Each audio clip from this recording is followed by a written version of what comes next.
Welcome to another episode of the Hank Fishing Show. I'm your host, Henry. Here we got Andrew with us today.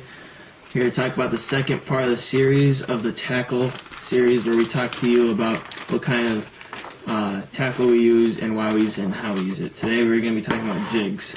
Jig fishing, the jig setup, all that good stuff. Alright, so when you're looking for investing in some jigs, you got many different styles, colors, shapes that you're going to want to use or to look at to choose what kind of jigs you want to use. You never want to buy 100 of the exact same colored jig, because depending on the day, different colors work for different weather, and then different colors work just depending on what the fish is feeling. Like, I know you might not think that, but like, you can easily tell that some days some colors are working better than others, so it's important to get a mixture. So the next thing you also want to look for is the shape of the jig. You got many different kinds. You got your round ball jig. You got don't know what this is called, but it's obviously a different shape.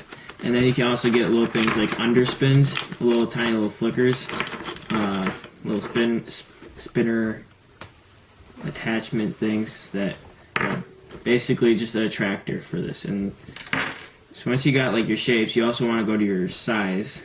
And as we see here, I got this like probably 16th ounce jig head, and you have... This is probably an ounce. Yeah. At least. And these, heavy.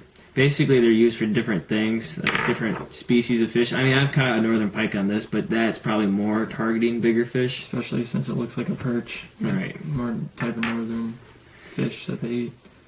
Now that you've chosen your jig color and shape and size and all that stuff, we're going to show you how to rig up a jig setup. So, just like the jig colors, the tail colors mean a lot too. Like, depending on the day.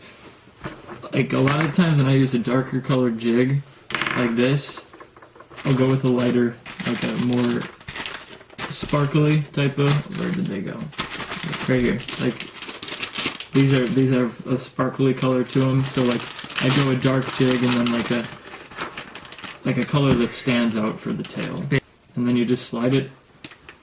Sometimes, if you have a smaller like hook, you're going to want to cut your tail. And where you cut it, you're going to cut it like at the top. You don't never want to cut the tail off, because that's the thing that shows like movement. Yeah.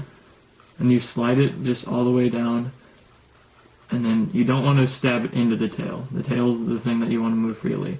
And then on the jigs also, they have a little part right here for where like the top of the tail like rests on, so it doesn't slide off the hook. And then when you have it in the water, like, it's jigging. Like, I'm guessing you know what jigging is. And you bounce it up and down, and then the tail moves, and that's what the fish gets attracted to. A lot of times I use it for walleye, and the only problem that comes with it is sometimes the walleye bite off the line, because they have teeth, obviously. And some people use leaders with these things.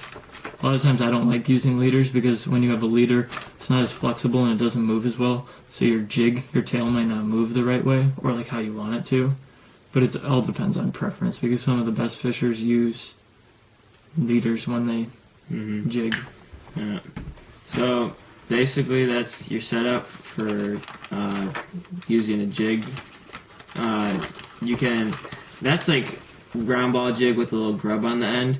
There's also like the whole side to, which a lot of bass fishermen use, are like these jigs with a skirt.